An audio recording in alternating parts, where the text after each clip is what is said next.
your name on it. Just put your name on it. That's all I say. Be a man or a woman. Put your name on it.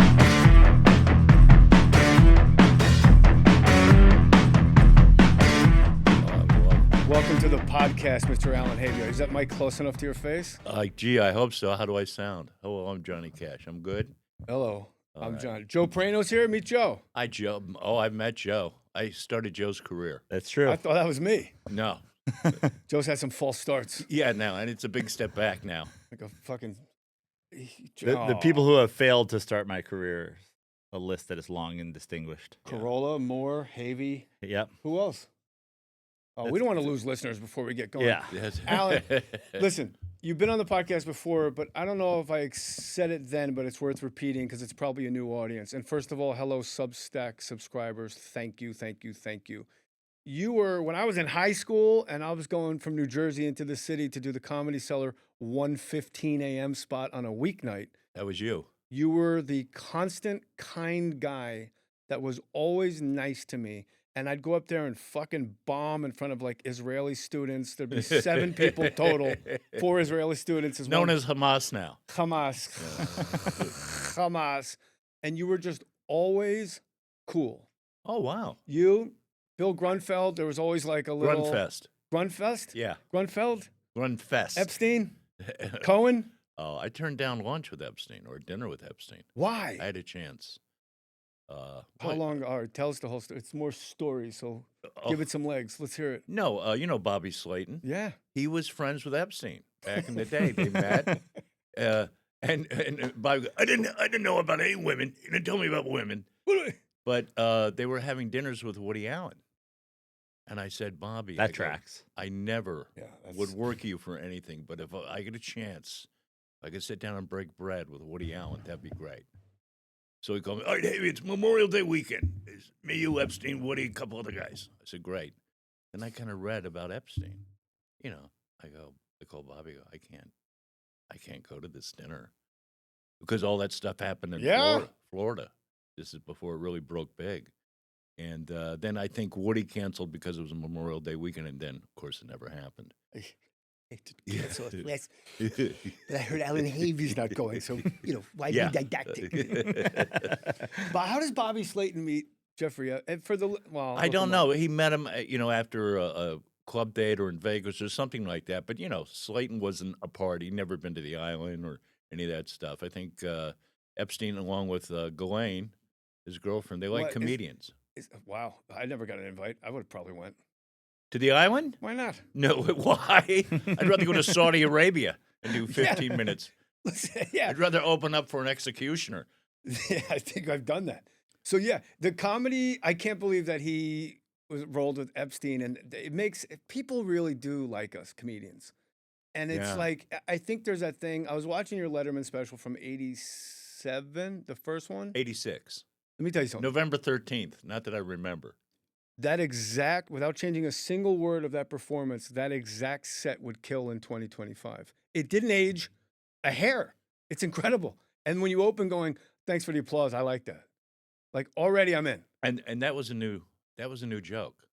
I did that just for that thing because before I went out a couple of days ago, I need to open with something and then get into it. But I specifically picked material during my career when I was on television that it wouldn't get old, that it would just, Well, the second one you're talking about the trial of Bernie Getz. Well, it just happened. So nice try.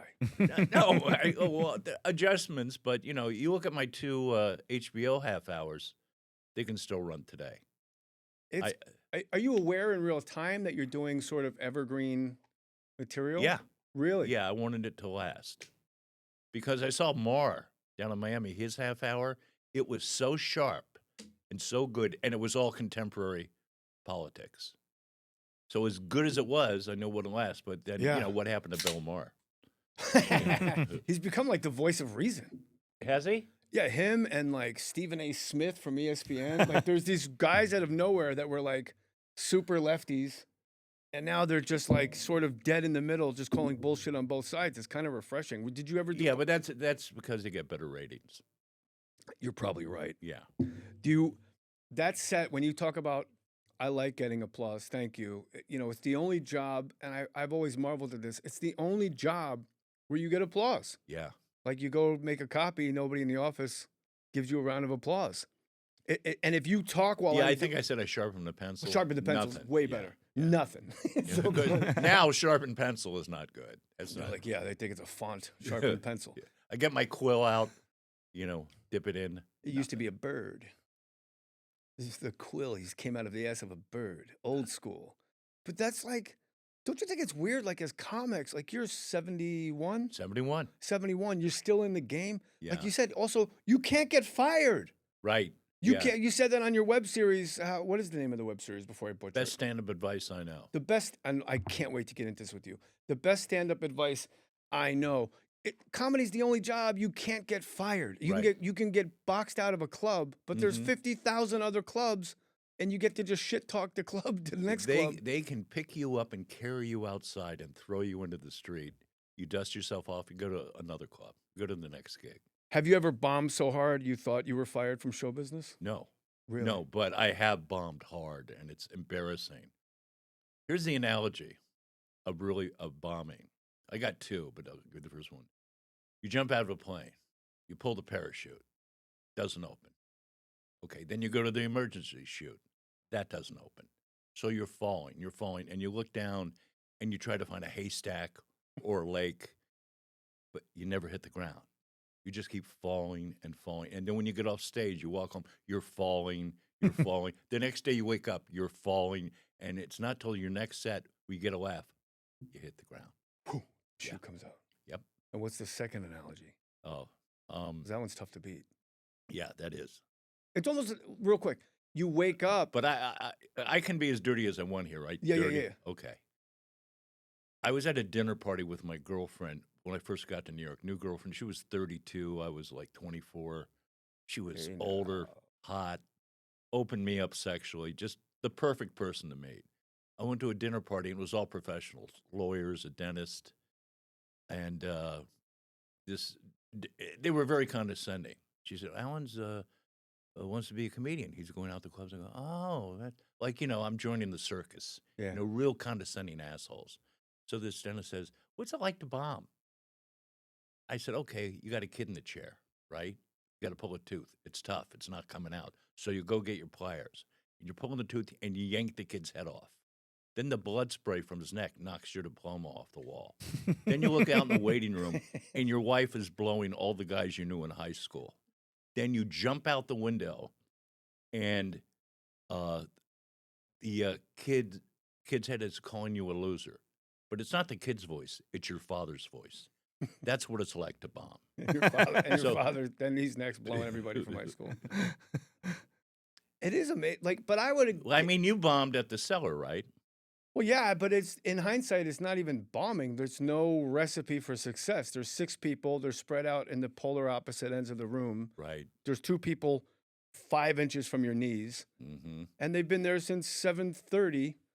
And they're trying, and people are walking. Those were tough nights at the Cellar when they had to drag people up the street. Yeah. Well, obviously they didn't try that hard. They were just like, it's 1 a.m, screw it. And it was always, Laura Keitlinger had the 1 a.m. 12:45 spot. I'd have the 1:15 spot. Look at you dropping names. And David Tell had the 1:35 spot. It was, and he requests that spot. Yeah. He likes to go up when it's like all. When I go back to the Cellar and work in New York, he's always going on late. He likes late. And I remember Manny, Malcolm Dorman. Rest in peace, brother. Yes. He mentioned someone, I can't have Attell here anymore. He wasn't doing well. And a waitress came up to him and said, "Manny, don't get rid of Attell." Some waitress, I don't even know who. Probably Kathy. So he listened. And of course, Attell went on. I always thought Manny knew it was all absurd. He seemed to be in on the joke that this was all ridiculous. He's running this crazy successful restaurant, the Olive Tree, in ridiculous location. He's got the Cafe Wa next door. Well, it's a great location. You can have walk by McDougal Street. People are walking by. People were like, "What's this?" Warren Beatty was walking by one night, and what's this? And didn't walk in. So it turned out to be a great location. I don't know of a better location. Yeah, Like the foot traffic alone is going to make you $1 million. absolutely. But Manny always not seemed at the beginning. Really? Yeah, When did it open? I have no idea. 81. And you were in. That's when you started stand up, right? Yeah, same year. Jesus and Christ, Grunfest I was in 6th grade. came. I was 2. I know I'm an old guy. Don't rub it in. But you know what? My knees are fucking great. Oh, fuck you. I haven't pulled a ligament. I've never been to rehab. I got through the cocaine storms. I don't have little fucking dogs to calm me down. Yeah, the one in your lap. Oh, I love this. Isn't dog. she ridiculous? Yeah. She wouldn't leave you alone until you picked her up. I know. Well, she probably smells my cat. She don't give a shit. She likes people. She doesn't care about any other animal. But the cellar, 81. that was, you would go down there and be like 15 people. And Manny would tell the waitresses, if you're not serving, sit down, like you're part of the crowd, just to make it feel full. And Manny loved comedians. He was fascinated by comedians, which made it great. And he wanted to make that place a place where comedians and artists would hang at the end of the night. And he planted that seed, and now it's an orchard of oak trees. I mean, it's the hottest club, I think, in the world. It is ridiculous. Joe, you'll be able to play there one day. I did, and now I don't. But I did. I mentioned you to ask You did, and I. Hi, Jay. It's SD. Could Yeah. you do the 10:15 spot on Saturday? I know it's short notice. Manny, Jenny was here. He had the chicken. He loved it. He loved the chicken. Yeah. Are you still going across the street for Batty Cats? There was like an almost rivalry. Yeah, I did that club a couple times. Oh, the Ski Lodge. Oh, Jesus Christ. That's where my Saturday Night Live audition was, the Boston Comedy Club, and the air conditioning went out. It was in July. I went up 3rd, and they left halfway through the 4th comic. So, But you got on SNL. yes, if I went on 4th, nothing. Did you go into Lorne for? I never had an audition at 30 Rock. I did stand-up at the Boston Comedy Club, and then 2 nights later, they were going to Stand Up New York, and they wanted to see me again. And the next night, I was flying to Catawba, North Carolina, to do a college with Anthony Clark. And so Anthony Clack. Anthony Clark, I don't fucking believe it. So I kill, and I'm staring at them in the back left corner. I know it's Lorne Michaels, it's Marcy Klein, it's Michael Shoemaker, Sandler's back there. This is at Stand Up or North Stand Carolina? Up New York. Okay, yeah. And after every impression, I wanted them to know I wasn't afraid of them. So I just stared into that corner of the room. Like, I'm wearing sweatpants. I came from the gym. I'm wearing sweatpants and a Chapman lacrosse t-shirt. I had 2 beers. I go on, the odds of getting this are 0, so relax. So then when you I had walk, 2 beers? maybe 3. God, that's a no-no, dude. Yeah, who cares? Okay. Back then. Wow. But everybody else had like their comedy shirts and their pressed pants where they roll up the cuff. The and Mark Pitta. Yeah. outfit, yeah. Oh, the perfect outfit. And I'm like, well, all right, you guys all look the same. I'm the only one that stands out as a guy that's fucking Right. out here slinging dick But doing you my had life. the impressions. Yeah. I Yeah. did Andrew McCarthy. That was my first. I did Arsenio. I did Joe Pesci and De Niro in Raging Bull, but if they were Batman and Robin. Why don't you stop beating, you fat bat fuck? You like your belly's hanging over the bat belt. You broke the fucking bat pole. That shit always works, man. It's a straight rip off of Ben Stiller's original show. Did you ever hear Bing Crosby do the Beatles? No. I read the news today. Oh, boy. Oh boy. Yeah. I read the news. So when I walked off stage to the right, I passed everybody from Saturday Night Live. They weren't in the back left corner. They were in the back right-hand corner. Oh, you were looking at the wrong people. So I spent the most important 8 minutes of my life staring down a real estate agent from Patchogue, Long Island. This guy's back there with his wife like, what the fuck's going on? But then, and then Marcy Klein ran out to the sidewalk and said, you can't leave. Lorne wants to meet you. And I was like, well, I got a flight in the morning, so he's going to have to skip to it. I didn't know. He started my career, Tell me. Lorne Michaels. The news show. Alan, Remember the news show? I do vaguely. I'm Yeah. more about Night After Night, which I was obsessed with and still am. That was, we'll talk about that later, but Lorne Michaels, they had open auditions for it. It was his new show. It was going to be at 10 o'clock on Friday nights. It was basically the same template as SNL. The cast. Tell me who you were on it. John Candy, Wow. Dan Vitale. Was Dave Thomas on that? Yes, Dave okay. Thomas. The hardest I've ever laughed at television was a sketch from that show. It was the Frightened Family. Yes. And every time the doorbell rang or something happened, they all All went, their hair went up. and their hair went up. They rigged their wigs to go up in the air. Oh, they worked on that for days. It was worth it. It Yeah. was I'm almost crying right now. It was I couldn't believe life could be that good as a high school. What year? Like 84? Yes. 85? 84. Yeah. Like yeah. fresh in high school. I don't fit in anywhere. And all of a sudden this program comes on. I was in heaven. So the audition, Yeah. they saw every comedian and their brother. And I went, and I was scheduled to go on last in this group. And Dan Vitale went before me. And Dan Vitale was a hot comedian then. And he goes in for 2 minutes. It comes out white as a sheet, even whiter than he usually was. And I look up, he goes, he said, I can't go back there. Buck Henry's in there. Because Buck Henry was part of the cast, one of the writers. So he walks away, and then I walk in, stand up, and there's about 30 people in there. And Buck Henry, Alan's wife, Belle, Lorne, Lorne's wife, Susan Forstall, I recognize Jim Downey, and Lorne said, hang on a minute, Alan, I got to go outside. Went outside to talk to Nanny. So I'm just standing there, and Buck Henry says, tell us about yourself. So I reach in my back pocket. My dad had sent me a mimeograph of my college degree. You might need this, Alan. Take it with you on auditions. So I pulled it out. I unfolded it. I go, I don't want to brag, guys, but I'm a college graduate. And I showed it to Buck, and he goes, wow, that's quite impressive. And they were laughing. And Lorne walked in, and I folded up, put it in my pocket. Lorne goes, what was that? I go, sorry, that's only for Buck. Big laugh. I did 15 minutes. Because I was the last guy. I was just making stuff up, doing my act. I was killing. Because you were relaxed, like the same MO. Yeah, and not only that, the guy in front of me had tanked because they were all tense. So I said, guys, I can't go on anymore. That's all I'm going to give you today. If you want to get a hold of me, I'm opening up for Pat Paulson down in Atlanta. And then I went back a few times, and I got the gig. Where did you guys shoot that? Started at CBS, wound up at 30 Rock. CBS in New York. Yeah. Where was that? Was 57th Street? Yep. Wow. I had to give Steve What Martin. lives we have. Oh my God. Okay, 1 minute, I'm walking around doing stand-up. The next day I'm working with John Candy and Steve Martin, Gilda Radner. Just like, boom, my life changed. It seems impossible the new show didn't make it. No, it was pretty bad. Not that Frightened Family sketch was the No. single funniest thing I've ever watched They in my had some life. great sketches. Whoa. And I had to give Steve Martin the longest straight line in history. And during rehearsal, I panicked. I blew it. Steve Martin's looking at me, pissed off. It's like having Santa Claus angry at you. And the line I had to give him was, sir, air defense is on the line. They've sighted unidentified missiles and are ready to launch a massive retaliatory strike. Oh. And then he goes, oh, neat. Big laugh. So between rehearsal and air, I practiced that line for 3 hours. That's why I know it today.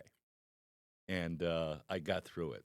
But it was a great learning experience. I mean, How did you say it when it was the show? I killed it. I set him up. I said, Oh, I thought you said you blew it. I blew it in rehearsal. Oh. But then at air, because I ran it for 3 hours, I delivered it. He said, oh, neat, got the laugh. Oh, I was so relieved. But it was a great learning experience. It really is when you're around people like that.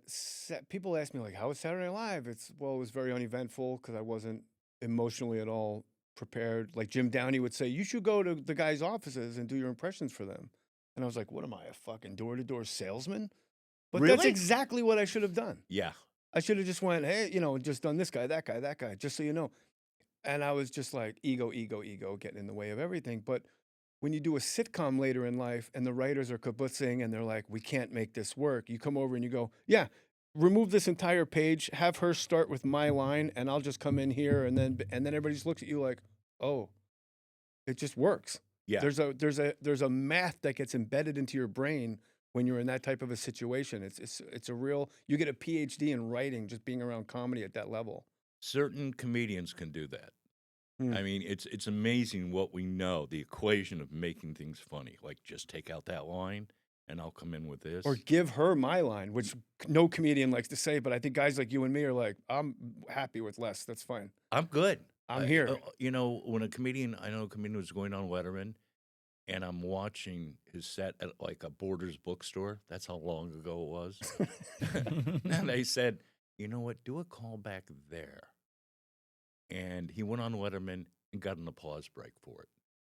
And I was sitting at home watching. It made me so damn happy because I love comedians. Me too. The breaks I've gotten, the advice I've gotten, 90% of it comes from comedians, other comedians. And here's my philosophy about stand-up. We're out for ourselves, but we're in it together. So if you can help your fellow comedian, it's good. Yeah. And I find now when I go back to the cellar, a lot of young comics, young, you know, in their 40s and 30s, I just love hanging out with them and talking to them. Well, plus, I experience it, and I can't imagine what it's like for you because you're the generation ahead of me. Like, I go do Hollywood Squares, and everyone's kind of less time than me in the game. But it's kind of like you're the old gunfighter coming through the saloon doors, like, whoa, like, whoa. Exactly. I can feel, how do I say this without sounding like a dick? I can feel respect, and I can feel brotherhood. Yes. Like, we're all in this, and he knows, like, he's here. We all know. Like, Right. we're all in on it. So with you, I'm 71. So I'm at least 20 years older than most of the comedians, 30 years older. And you got new guys coming in, and they come up, oh, I used to watch you in grade school. You know, I used to watch you in high school. Yeah. that's guilty. You. Are you So- still touring? Do you still tour? No, I pulled It's a back young from- man's game. Yeah, and I'm out. I just got out this year. And the reason I went to New York is to be an actor. Really? And then the stand-up started taking. I went into a club at the Improv, and I had a partner for a while, and that wasn't working. Who was the partner? He's not John McFarland. Okay. And we had artistic differences, but I would see comedians go on, get up, get laughs, and go home. They didn't have to rehearse. You know, we did skits, and I go, that's what I got to do. Fuck this acting thing where you run in with your resume, you throw it under the door, and you haul ass. God forbid they should cast you. And once I got into stand-up, I go, oh, this is it. This fills the ego. This fills the creative need. You have an audience, like you say. You know, it's just like people say, well, you worked as a comic for so long, and now you're getting breaks. I go, no. You're there when you get the laughs. You're in the room. You're not an actor in a movie, and then you got to wait 5 months for it to come out, and maybe you get another job out of it. You're constantly working, and you're constantly getting feedback on what works. That's why I say in my web series now, it's the greatest job in the world. It's not even a job. It's a life. That's what it bothers It's a me. vocation. But it's also an avocation because we would do it for free if we were left. If we all won the lottery, we would just. Shh. Fuck, man, you're gonna fuck it up for a lot of young comedians. You would do it for free for a while. Well, if I won like the lottery, people were like, "What would you do if you won billions of dollars?" It's like, well, I'd do my podcast, I'd act here and there, and I'd go and do spots. Yeah, because that's just. I'd wear a nicer shirt on stage. Yeah? That's what I would do. Yeah, if you had $1 billion, I'd go into Barney's and just give me that shirt. Barney's does have the nice ass shirts. Yeah, I like Do you Barney's. think? But now you act often, maybe not as often as you want. I don't know how you feel about it, but all your acting, it seems like we have this parallel trajectory where I tell people all of my act. They're like, I just know you as an actor. It's like, no, all the acting I got is because of my stand-up. Absolutely. It's not because I've dedicated myself to the craft. Like I just memorize my lines, go out there and I talk. I have no process whatsoever. Well, that college degree I was talking about, that was a BFA in acting. I went to Florida State. No, they were a top theater school in the In the panhandle of Florida. Absolutely, Really? right below the panhandle. I was so uncomfortable when I performed at Florida State. It was like when David Duke was running for president. There's a lot of David Duke bumper stickers and Oh yeah, Rottweilers in the back of pickup trucks. And I was like, I might get beat up because I know black people. Like it was rough and tumble. And then I did their homecoming and I'm like, oh, okay, this is cool. The powwow. Yeah. I did in '93. I opened up for Howie Mandel, and the voice of guy Rickenbacker or whatever his name was, he was the announcer, Florida State announcer. So I gave him a piece of paper. I go, here are my credits. He goes, I got you. Okay. So the band's on stage. Dan, dan, dan, dan. He goes up, what do you do when you graduate from Florida State? Some people go into business. Some go into law. This man went into show business. I'm back. He goes, and he did this, and he did. Ladies and gentlemen, you're alumni Allan Havey. It's just like, Oh, holy. he hooked you up. Oh, my God. The crowd. And I just grabbed that energy, and I fucking dug my heels in it. And it was a great moment to go back to your alma mater Yeah. and destroy in the basketball arena. Wow, that's good. I remember I was at the Tacoma Comedy Club, and the MC goes, "You may recognize him from the radio, Jay Mohr." That was my intro. This year. You may recognize him from the radio. Yeah, I got a face for it. I did a club in Staten Island, mob club. Millard And- Fillmore's? What? Millard Fillmore's? Might have been. Bowling alley? No, Oh, okay. the bar. And I went there with Dennis Wolfberg. And What are we doing here? And I'm on my way, and I'm like, oh, this is going to suck. He goes, oh, you got to be positive. Oh, no, this is going to suck. So we get there, and I'm there. I'm opening. Dennis is headlining. And they said, where's the MC? I go, we got an MC. And then they said to Barnder, Mike, bring up the comics. He's behind the bar. He takes his apron off, goes over to the jukebox, pulls it out. The summer wind came blowing in. And, all right, shut up, everybody. Here's your first comedian, Allan Havey. So I go up, and I look down. There's a guy with a plaid jacket. I go, that's a nice jacket. He pulls it open. There's a gun. And he says, yeah, keep talking to me. I look up over the tops of the crowd. I smile, and I go through my act with a big smile on my face. Yeah, And then survival. I bring up Wolfberg because we're tag teaming, and he's coming up. I go, don't talk to the guy in the jacket. No. And he gets off. He goes, that was hard. Why were you smiling the whole time? I go, guy showed me his gun. Let's get the fuck out of here. Oh, my God. I did Millard Film. By the way, if you grow up in New Jersey, Staten Island's like going to the moon. Like when you cross boroughs, like from Queens to Brooklyn, I'm like, I don't know what. We're in Jersey. Verona, Montclair. Okay. Yeah, there was a Rascals in Montclair. Right? Oh, Rascals in West Orange, next town over. Oh, one of the best clubs. First place I ever did stand up. Oh, really? At noon Oh, wow. in that big ass basement. They had a matinee? They just said if you're a teenager, what the fuck are you laughing at, Joe? I was just thinking about how I do all my spots at noon. Yeah. Like that's when comedy happens, right? Sure, I wish, to be honest with you. You ever do the matinee show on Sunday at the Comedy Cellar? No, 2:00, great crowd. I would love it. But Oh, Comedy my and Magic God. Club does 6 p.m. and in the summertime, that's like a matinee. Yeah. And that's Nice. right up my alley at 55 That's what I've been years. doing now. Just I go to Hermosa as much as I can, and then when I go back to New York, go to the Cellar. I just did an hour there, and it was one of the greatest gigs of my life. That's Last great. Thursday, Oh, Joe was there. Joe Okay. you did great, by the way. I My wife's like, Joe's really funny. Oh, yeah. I Everybody's love to hear it. shocked when Joe's funny. Yeah. No, Joe's a real legit guy. No, I get some real mutts out on the road, and Joe's a guy I should bring I with me. recommended him to Esty at the Cellar. I don't like him, Alan. No, He's an anti-Semite. He's okay, but the mustaches look like porn. I would love if that was the review. Esty was kind of hot Back in the day? in a like, yeah. Oh, yeah. Like you couldn't look at her without imagining like Tel Yeah. Aviv, 1975. Like, oof, Yeah. you must have been with that giant bush. You must have been something else. Take it easy. I'm still getting booked there. I was about to say I'm not, but I don't think this is gonna help. Yeah, it's not going to help. No, Take it out. Esty, very, very sexy. What do I care? Yeah. Can't book me Esty any was less. very cool to me always. They were Yeah. all, I don't know what it was. I was this high school kid, and I would drive into the city for that $15 in the shawarma. Oh, the shawarma. I remember I turned you on to your first piece of shawarma. Yes, you did. We're sitting at the bar, and you go, what's that? Try it. And Jay eats it and goes, oh, my God. It was like, discovering bacon or something. I didn't know. Yeah, that's exactly a great analogy. Yeah, it was that good. And then you just go up there, and I remember the waiters. And then I got 2 roommates from that. Lewis was a waiter there, and he's like, we need a roommate. It was him and his boyfriend, and they had a giant apartment on Avenue B, way down, like 13th between B and C. Mhm. Yikes.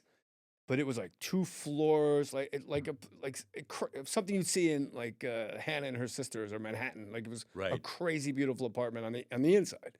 Right. And they had a a Rottweiler and a Doberman, but they were club kids. They'd leave the Comedy Cellar, go to the Limelight, and they'd come home at 8:30, 9 in the morning, crash out till 7 p.m., and the dogs just start looking at me like, bro, like, well, this is fucking crazy.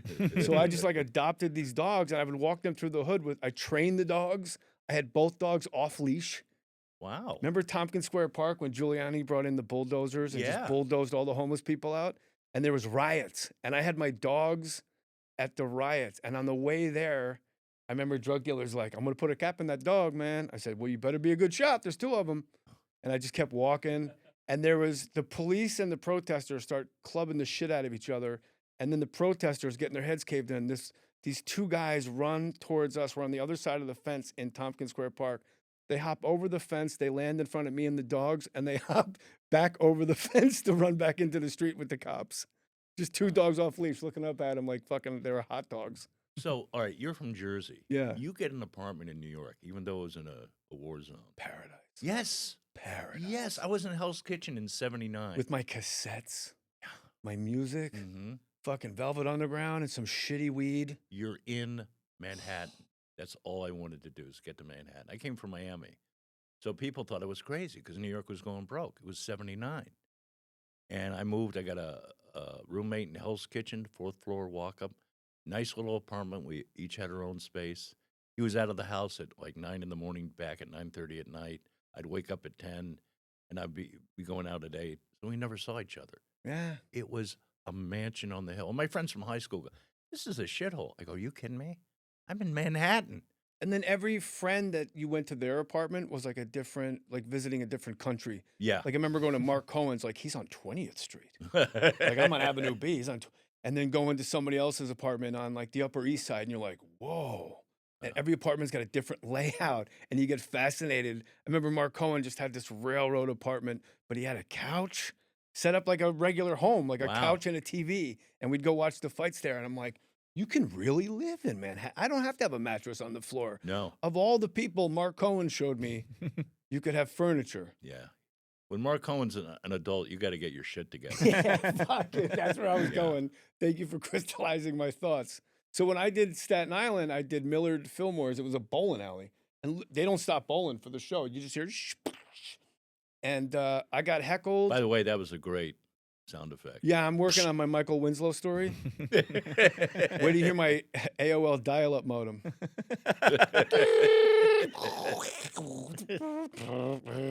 It goes on for 11 minutes. And then you just see Mom, get off the phone. half a pair of titties, and then it keeps coming down a little more. You're a porn guy? You were a porn guy back in the day? Oh, obsessively. Really? Yeah. Never got into it. Saw Deep Throat when it came out. in the whatever year that was, like 72. Yeah, I was 2 years And old. we, me and my buddies, we're going to go see a porno Deep Throat. We walk in, and the first thing I see is a big veiny cock on the screen. I just went, oh, Jesus. Yeah, and now I'm hungry again. Thanks. I just got over my pangs. Was that part of rehab? Cock. No, I realized when I did like step work and stuff, I realized, oh, I'm not a sex addict. I'm a child. Somebody has that. I want that. Mm-hmm. But I'm way too. I'm a very extroverted introvert. I'd rather just go home and take a nap than have to put in all the work and effort. Like, what are we doing? Yeah, we all would. Porn's our friend. No, not into porn. Good, I know. because you have a soul Well, you know what it was. My dad got me into old movies when I was a kid. like Deep Throat. well, no, but he was nice. He got me popcorn. Put it on his lap. No, but I would watch old movies as a kid. So now with Turner Classic Movies, to me, it's like heaven. Greatest channel in the world. Yeah, I love old films. What are your go-tos? I just like that came out of porn. You're like, I don't watch porn. I watch Turner Classic Movies. It's it's called segues. Yeah. Okay, Joe. This is why I'm still working today, working the top venues. Joe goes on stage and comments on his own outfit. That's his opening act. I know what you're thinking. No, he doesn't. I was gonna. I have I'm part this and I'm part this. You know what that makes You know what that means? It means I'm just surprised he's married. I just found out he was married. smoke show. Really? He's got no business being with her. Okay. Gorgeous. Hi, Charlotte. I'll never meet her. Go to old like Turner Classic Movies. I remember I was at the Mohegan Sun. Oh my like, this is so boring. I'm in this stupid hotel room with the snow outside, and I got to kill 15 hours till I get on my plane. The original Dracula came on, and I was like, oh, the hotel gets Turner Classic Movies. That's the biggest bonus to life on the road. Absolutely. With the big goofy bat with you can see the strings and shit. Yeah. I went up to Seattle once. I had to go a day early to this gig. I'm driving to the hotel, and I see this sign. This is like, 10 years ago with a marijuana leaf. I pull in, and I go, I'm from California. He goes, you're 21. It's the first time I could, actually buy marijuana at a retail store. Yeah. Holy shit. Then I get to the hotel, big TV. They had Turner Classic Movies on. And you got a fresh That's it. And you got a doobie. Yeah. What was on? Do you remember the movie? Oh, no. No, but I'll watch just about anything. It is amazing. And now they have so many great movies. They break it up into different programming. Like this is the noir. This is night where it's just noir. This is night where it's just silent movies. Mm-hmm. This is And then you have Summer Under the Stars in August where one movie star, all their movies in one day. Well, they do that a lot. They do that kind of pretty often. Who was it yesterday? It was Katharine Hepburn or no, Julie Andrews. It was. I think it was her birthday. Yeah, it was Julie Andrews. Yeah. You have a fear of tadpoles? No, that's just bullshit. Someone put that in Wikipedia. I did that. Don't start getting on mic now, Joe. On your web series, So You Want to Be a Comedian, your 2 rules for stand-up comics. Well, it's called Best Stand-Up Advice I Know. That's the first episode. So You Want to Be a Comedian. New episode just came up yesterday. No excuses. I subscribed. Thank you. Every Monday. Best stand-up Advice I Know. That's the name of the web series. Okay. I liked your first one. I'll see the second one later. The 2 rules: don't steal, don't go over your time. That's it. I would add a third. Go ahead. Do it again. Do what again?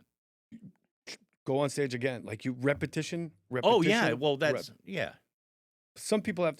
Does it bother you? No, that's the wrong phrase. It bothers me or amuses me slightly towards annoyance when guys go like, "Yeah, I'm going to start doing stand-up comedy." And I'm like, "Yeah, I've dedicated 40 years, every cell of my body to it. Yeah. Why don't you just hop in at 38? That'll be great." Yeah. But who am I to piss on somebody's dreams? No, you can be any age you want. A lot of people get into it late. I started at like 27, 28. That's pretty late. Yeah. Yeah, it was. Who started the latest and got the most successful? Do you know? There's some guy, I think he's dead now, up in San Francisco. He started in his 50s and got pretty successful. But some guy who might be dead now. No, I know he's dead. Really, I met him once. Really I was fascinated with him. And I said, hey, how'd you? And he goes, what is this, 20 questions? I go, sorry, walked away. 2 years later, he was dead. So It seems like Denver always has a 70-year-old opener. Some like hippie guy or school teacher guy comes out like, hey, yeah. Denver's a big like old, but they're always funny. Yeah, a lot of these guys are going up doing old guy jokes. That's fine. Old guy jokes. Yeah. Funny's funny, right? Yeah. If you get a laugh, that's it. Make it funny. You can talk about anything you want in stand-up. That's another thing I like. What's right with comedy right now and what's wrong with comedy right now? What's right with comedy is just like, it's everywhere. There are clubs everywhere. And it's even bigger than the boom was back in the 80s. No way. Yes. No way. I'm telling you, there's no bowling alleys with mob guys with guns in their jackets. The point of that story was I got heckled and I started going back and forth with this guy, not realizing it was Chuck Wepner, the Bayonne bleeder. Rocky, right? That's who that's who he based. The Bayonne bleeder. And then once I realized who it was, I go, Chuck, I kicked your ass before. I'm 18 years old. I weigh 130 pounds. I go, I kicked your ass before, and I will kick your ass again. Sit down, shut up, and let these people. And the whole place goes like this. And he stands up. He goes, the kid's all right. Yeah, wow. And they're all like, yeah. Well, I wrote a story in the book I Killed, put together by Rich Scheidner and I love Rich. And I think it was Mark Schiff, where I played Less this. so. I played this mob club. I see him all the time. Mob club in Westchester, and I had the best Italian meal I'd ever had in my life. It was unbelievable. I go down, half civilians, half mob. I mean, split, where was this? Right up in Westchester, in the basement. Woman sitting up front. She's got a wig on, and her real hair is kind of sticking out. She's got a corsage, and I was right about the buster. I go, excuse me, sweetheart, what's the corsage for? And out of the corner of my eye, peripheral vision, it's the best thing that God ever invented.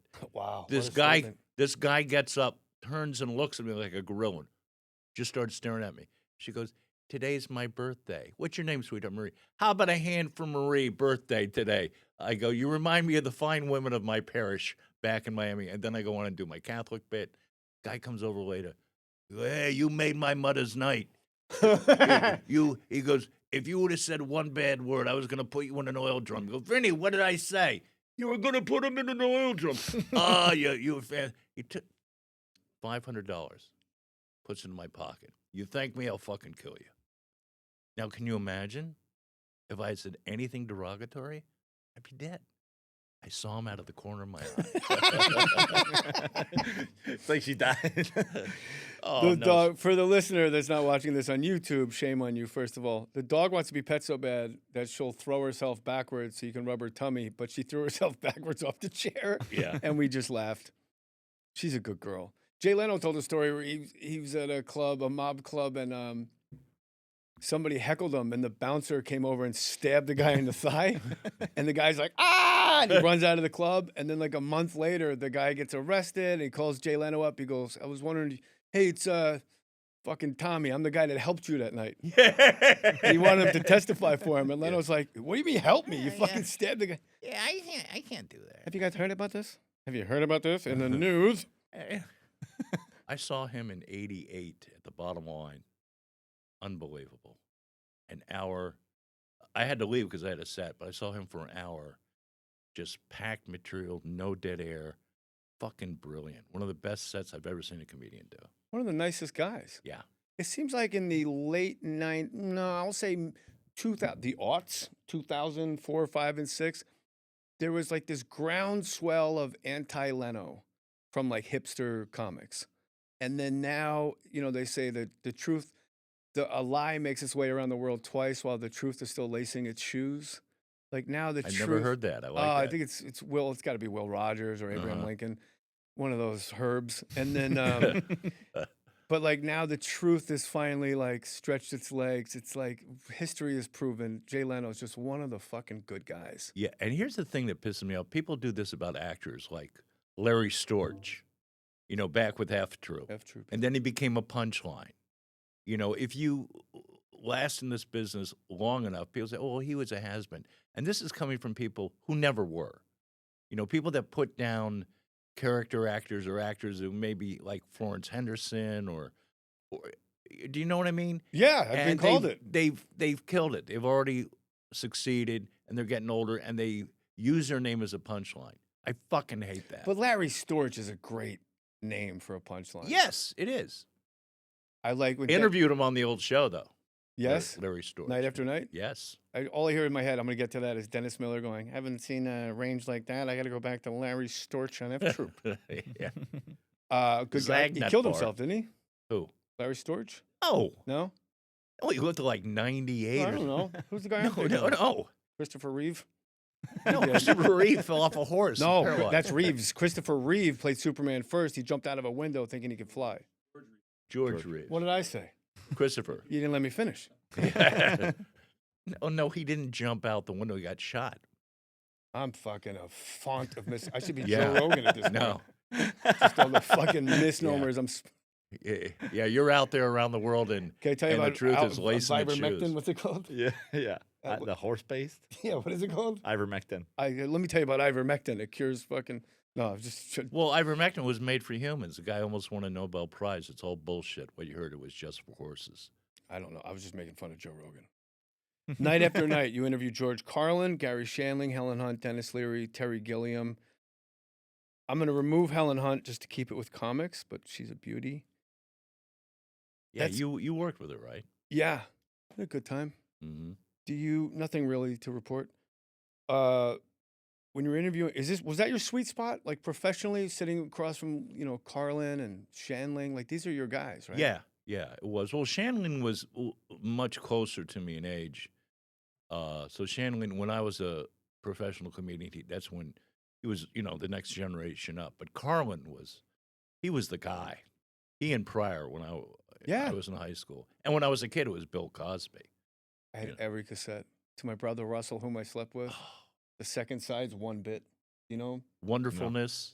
Do your fucking research, Joe. Yeah, Joe. You know, he was just sweaters and rape by the time I was in. Oh, No, that's not Joe, true. Joe. Oh, but the rape, bad. Non-consensual coitus, bad. And those right, sweaters, Jay? worse. Oh, we're gonna Yeah, go what? Yeah. Sorry. Okay, I yeah. was just dreaming for a minute. Yeah, no. I was back to Epstein Island.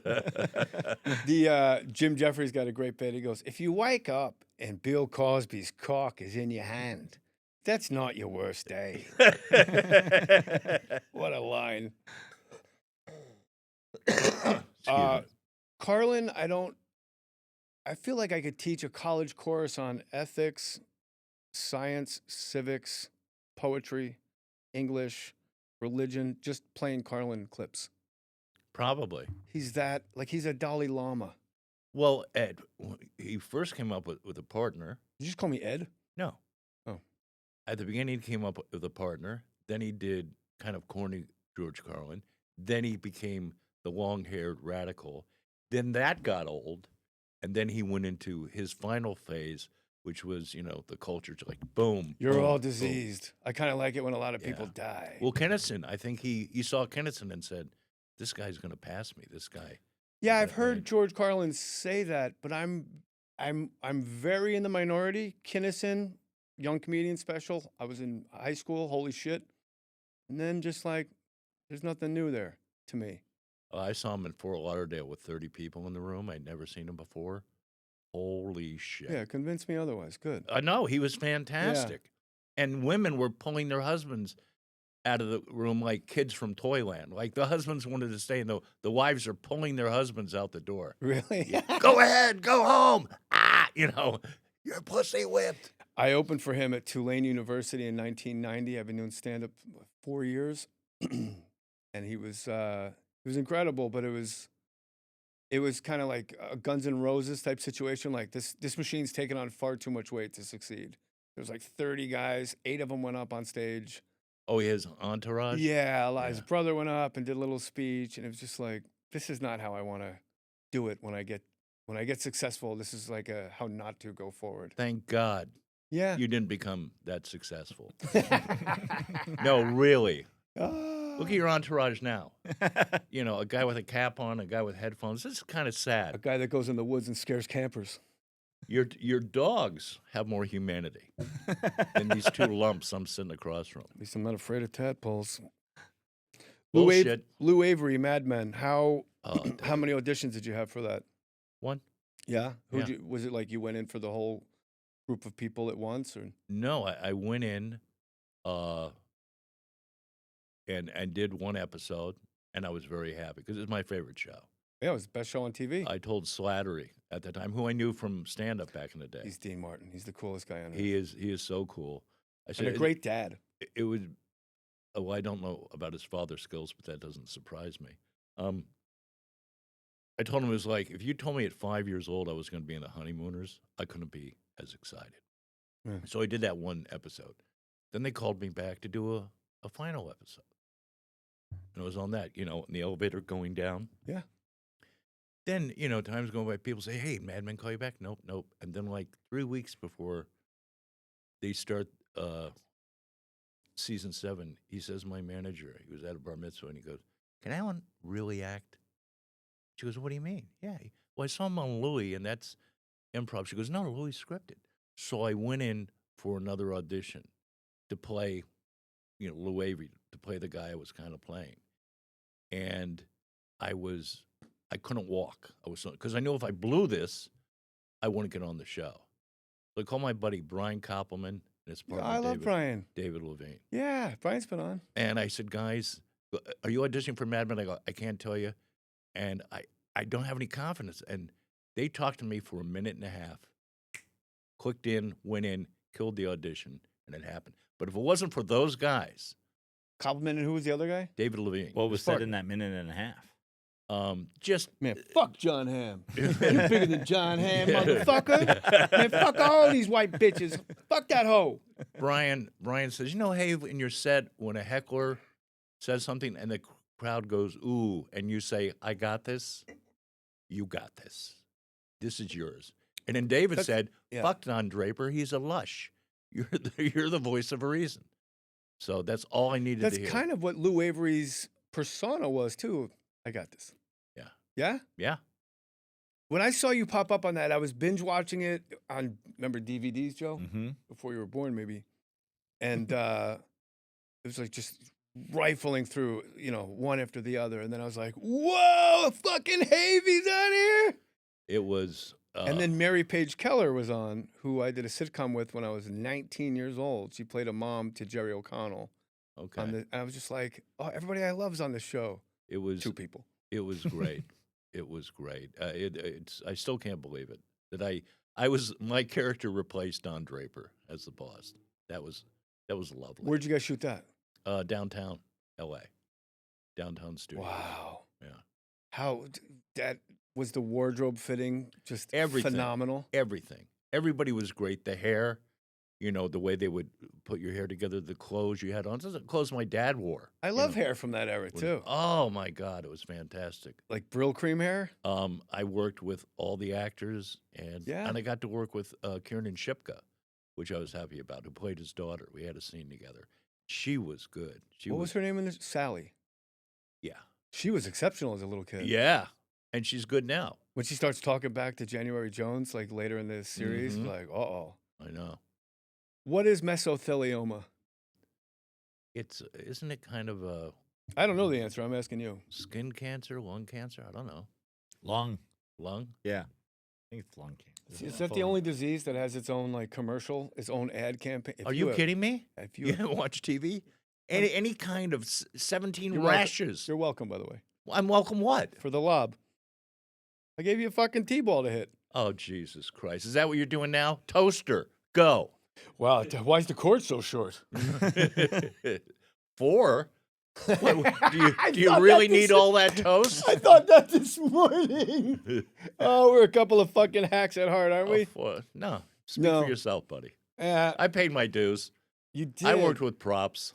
Did you? Yeah, soap and a rope around my neck. You went on stage with soap and a rope? Yeah, and I pull it out and go, it's great if your pits stink. You just swing it over during the day. Smells great. Soap and a rope. And I had a flashlight back in the day. Keep going. Let's hear it. Darren Carter people in the front row, don't worry. Comedians, but I get the guys. Boom. Hold on. You will not besmirch the name of the party starter, Darren Carter. How fucking dare you? That guy's just fucking good times. I know.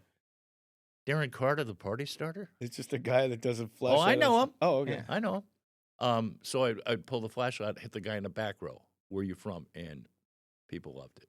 Was that the genesis of Audience of One, maybe? No. From Night After Night? No, that was somebody else's idea. Nick Audience Mackay's? No. Although, wow. I mean, talk about the perfect guy to have on your show as a writer and an actor. He's one of the funniest guys I know who's not a comedian. I always thought he was a comedian. He was so funny. I guess that's the best compliment I could give him. Yeah, he could be. But did you see Bookie? No. Oh, it's fantastic. He's in it? No, he created it with Sebastian? What's his name? Sebastian. Sebastian. What's with all the traffic? Have you guys been to Universal Studios? The lines are long. I don't know his stand-up that well, but I thought his acting's really good. No, that's pretty much it. When did you decide to stop going on the road? When I got out to L.A. in '95. Oh, wow, a long time ago. Yeah, but Bud had clubs in Tahoe, in Vegas, in New Orleans. I go, this is what I'm going to do. Yeah. I'm going to tighten my belt, just do these clubs, so if a audition comes up, I can fly back or drive back and do the audition. And I just grinded it out. Horrible at auditions for a while. I went through a bad slump. But then I started to work on this seminar idea I had called Curtain Up. I would go to schools and say, here are the 2 things I did after college that worked, and here are 2 things I did that didn't work. So I started working on that. I was listening to not only Tony Robbins, but anyone I could find online with advice. And then I started taking that advice. And then the auditions got better. So I started getting cast more. But you took like Tony Robbins and applied it to your to your audition process, and it was successful. Not only Tony Robbins, but all Bruce these Smirnoff, speakers. all the greats. Yeah, Bruce Smirnoff. He called me a kike. But I just started working on helping people make that transition from college to real life. And I thought it was a good idea, but then I started taking those values and, hey, why don't you fucking follow your own advice? We are the last ones to take our own advice, aren't we? Yeah. But I did, and started meditating. Are you still meditating? Yeah. I was kind of bummed I didn't get to my meditation before this. I'm a better interviewer when I've meditated. Yeah, I didn't either. I just did my morning pages and hauled ass over here. So we both owe one. We what? We both owe a meditation today. Yeah, no big deal. How long do you go? It depends. I don't have a mantra. I have my own thing. I didn't see a guru. I didn't pay somebody $14.99 to teach me. It's just my mornings are up, meditate, morning pages, and then I start my day. If I meditate in the morning, I fall back asleep. But that happened to the Beatles, and they said Maharishi, I think they go, George is like, when I meditate, I fall asleep. And Maharishi says, you must be tired. Like, it's okay. The only wrong way to meditate is to not meditate. Hung out with George Harrison. Come on. Yeah. What? Yeah. Did a movie called Checking Out. Handmade Films made it. I was in it with Jeff Daniels. And we were shooting a scene in heaven. It was at Union Station down in L.A. And they were closed, and that was a heaven set. Now, Jeff Daniels, very accomplished guitarist. So he had his guitar with him. George signed it. Then George started playing. And we're sitting in those big green chairs, so I started doing percussion. We sang All Along the Watchtower and a couple other songs. Jeff remembers what the songs were, but I, hung out singing. How do you have the balls to sing? Like, I would be so embarrassed to drum out a percussion when the guy was playing with I Ringo. can keep a beat. Well, he's sitting there with guitar. I'd been working with him for like 3 weeks a month. Oh, He so was there's a around the little set. familiarity. Yeah, a little familiar. Was he an actor in the movie? No, he did a little part, but you can't tell it was his. No, he was a producer. His Handmade Films. Nicest fucking guy. It was great. The Beatles John seemed to be kind of a troublemaker, but the Beatles all seemed to be like just the coolest fucking guys on it. Met McCartney recently. Tell me. I was in New York to go to the Knicks game, the second game in the playoffs against Indiana. And, I'm just here for the tip-off. And I went to see Glengarry Glen Ross. With Bill Burr? Really? And Bob Odenkirk. Bob's the best. Yeah, he's so good at the play. The play was terrific. Yeah, I bet. And my manager, Naomi Odenkirk, I called. I got house seats, so I went. And I go backstage, and I go in the bathroom and come out. There's Paul McCartney standing right in front of me. I go, "Hi, I'm Allan." He goes, "Hi, Al. Nice to meet you." And that was it. Oh, my God. Yeah, and then I took a picture of him and Burr and, just hung out. But I didn't, it wasn't my gig, so I just stayed in the background. Did you meet either of the other two Beatles, or are you just shooting 50% on the Beatles? I met Ringo once on Letterman. Let's go. 3 out of 4 ain't bad. Peace and love. Peace and love. No, yeah, he was on. He was another guest. I was on. I go. They go, Ringo, this is Allan Havey. He goes, nice to meet you. They all have that dopey voice. Well, it's they're Liverpudlian. I didn't. With Mike Sweeney, Comedy Cellar. Yeah. I didn't say we were and Conan. I didn't say we were bigger than the Beatles. I said we were taller. Mike Sweeney. You know what he did? Remember Keith Harring? Yeah. Oh, that's right. He had these posters up for people who don't know. Look up Keith Harring. He had these posters in the subway he would put up. This is before, of course, Sweeney went around and took like 60 of them. Yeah. 40 or something.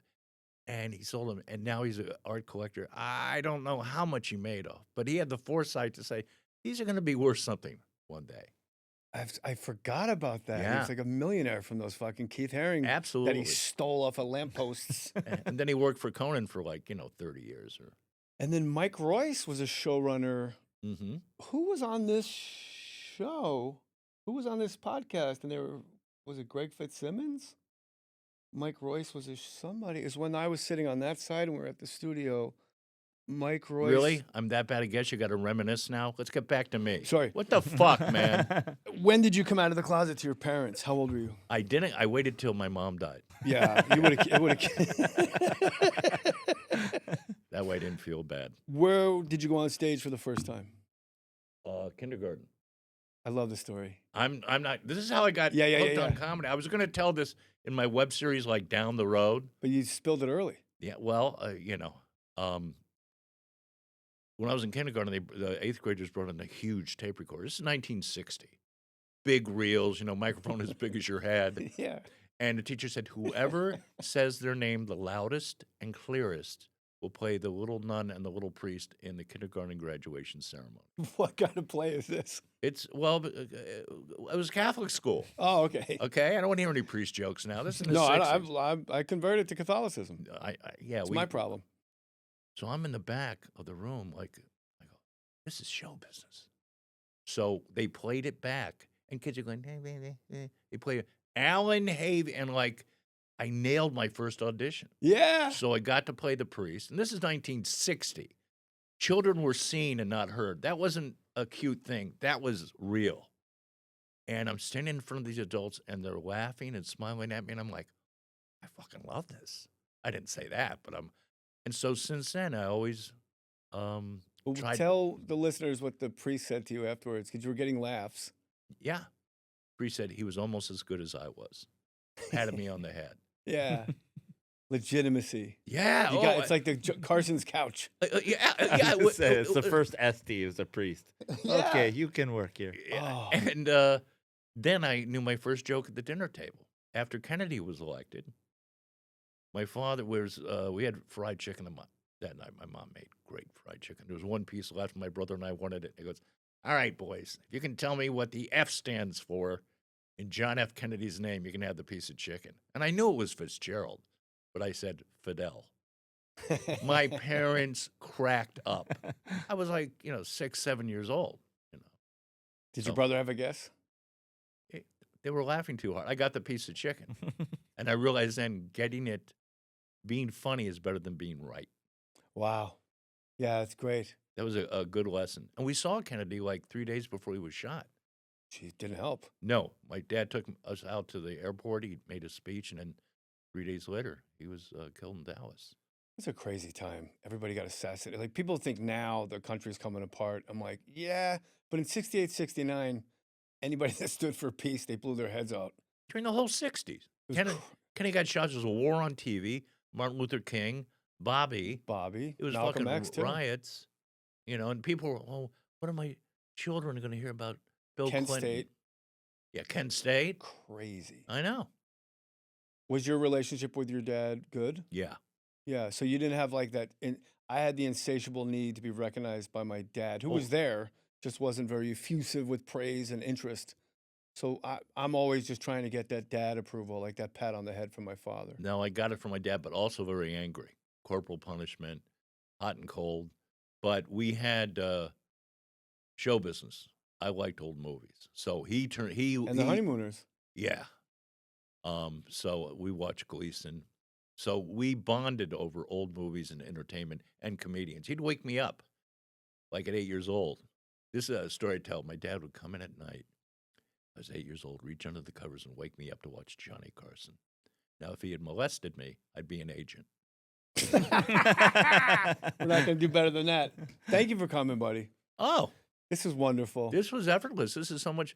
I really appreciate you promoting the web series. I love it. It's great for comics. And I have I'm on a new show.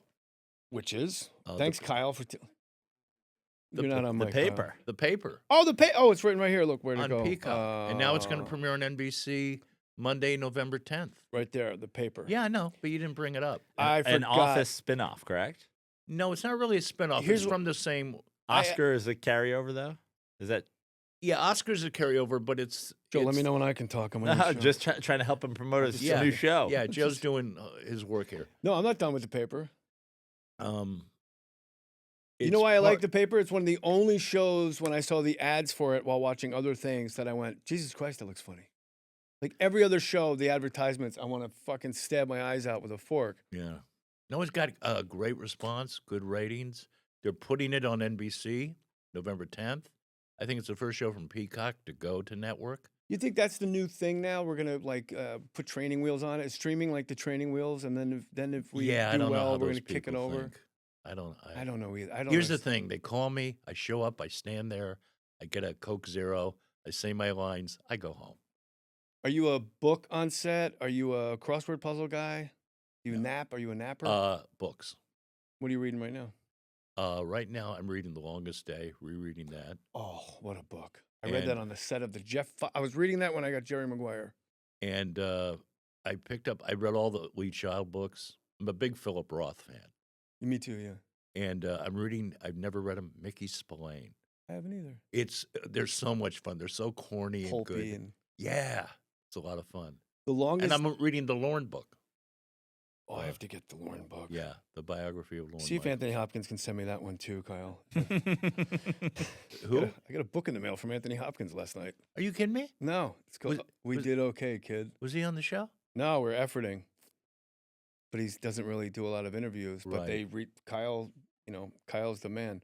The Lorne book. I'm reading a Tupac biography now because the author's coming on. Jeff Pearlman's coming on. He wrote Showtime about the Lakers, the Cowboys book, the Mets book. Okay. And, I interviewed Tupac. Yeah. On Night After Night. Oh, we didn't even get it. Jesus. Yeah, and nobody can find it. It was on a VHS. Nobody can find it. what was your takeaway from that? Great, nice guy. It was 10:30 in the morning. It was interesting, fun. Because in this book, he's just kind of a dick. Every station of his life, he makes everyone else's life miserable. So chill, so good. Hmm. It went great. That's nice to hear. Yeah. What did you ask George Carlin? Like, what do you ask a guy? Like, what do you ask God? Well, he wasn't God to me. I had my own TV show at the time. Yeah, Jay. fuck him. My self-esteem is a little bit better than yours. I have great self-esteem. I- I'm not one of these self-hating guys. I'm waiting for the rest of the world to catch up to how great I am. No, I forget what it was, but it was a good interview. Oh, He You loved like- comedians too. oh, He loved talking he to us. stopped me in Palisades Park in Santa Monica, and he was with his wife. He goes, "Hey, that bit you do about raining on my furniture, could you do it for my wife?" I said, Oh my "George." God. Yeah, like a salesman. I go, "George, I can't do it in the park." He goes, "Oh, okay." But he loved that Do you bit. regret not doing it? No, I don't. I didn't want to do a bit for George. It wouldn't have worked. Really? I'll do it if you can do the bit about the reversal of magnetic poles, George. You give me the whole Yeah. closer to complaints and grievances. That 11-minute beautiful fucking Led Zeppelin. Do the opus. hippy dippy weatherman. I wouldn't sweat the thunder showers. So the paper, I haven't watched it. I didn't do. Look, I did my It's research. okay. It's on Peacock. It's streaming. You'll come watch an NBC Monday night's going to kill Monday Night Football. There you go. No, we're going to have a GoFundMe for Troy Aikman and Joe Buck. It's gonna kill Monday Night Football faster than Dennis Miller. Yeah. Well, hey man, I thought that tackle was he was having a Zagnut bar or whatever. This guy makes Zagnuts look like Lee Harvey. By the way, where is Dennis Miller? He's in Santa Barbara, angry, I guess. I haven't heard. It's a tough combo. It's hard to be angry in Santa Barbara unless you're There's Dennis Miller. snooty fucks up there. Yeah. Unless you're listening right now, I think you're the best. He sold his place to like Ellen for like $100 million or something.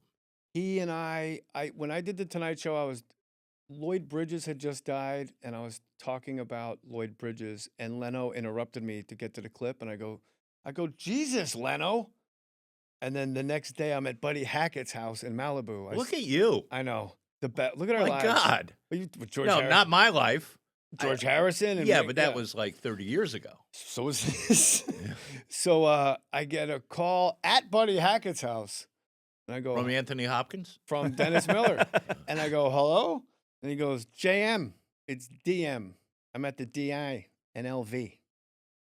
It's Dennis Miller. Yeah, at the Desert Inn in Las Vegas. Like right off the bat, it's like catch up if you Acronym, can. Yeah. And I'm like, hey. And he goes, I got to tell you, last night with 2 syllables, you let the world know you didn't think Leno was shit. And I got to commend you, man. And I was like, yeah, okay.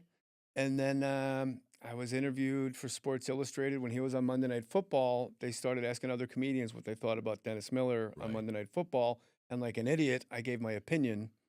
And it was one of only 3 comics in a sidebar. I'm like, it doesn't work. You know, Joe Sixpack doesn't want to hear about Twyla Tharp and Gus Grissom and Apollo 2. And that was as if I pulled a pin on a grenade and shoved it up his ass. Yeah. And then about 1.5 years later, I'm watching Dennis Miller live because I love Dennis Miller. Right. He goes, Jay Mohr. I had a show on ESPN that got canceled. He goes, so Jay Mohr's ESPN show got canceled yesterday. I guess if the little prick was any more famous or relevant, I'd do a joke about it. Like, this guy fucking took me out at the knees. Mm-hmm. Woof. They don't forget. We don't forget. No. Someone slides you. It's an open mic 30 years ago. You remember the motherfucker. If he only knew how much I've listened to Dennis Miller, the Off-White album, as much as any musical album. The top 3 albums in my lifetime, probably Miles Davis, Kind of Blue, John Coltrane, My Favorite Things, Dennis Miller, the Off-White album. Wow. Like over. Yeah. And don't you love I can see where he influenced your comedy. Don't you love the fact that Jack Ruby got into the garage that day? Hey, boss. Well, what about, I don't want to stop, because Gus thought he saw a woodchuck. Gus thought he saw a woodchuck. Yeah. Joe has no idea what we're talking No, about. I remember when he hit New York, and when he hit Letterman, it was like, who the hell is this guy? He was He was a great. prop act. I heard at the beginning he was I on never saw Star that. Search with props, which is insane. And I forget who told me. They told me the story personally. They drove with Dennis Miller to a gig. They were all in Pittsburgh, very hilly. And they had to drop Dennis off. And Dennis goes, I got to get my props out of the trunk, babe.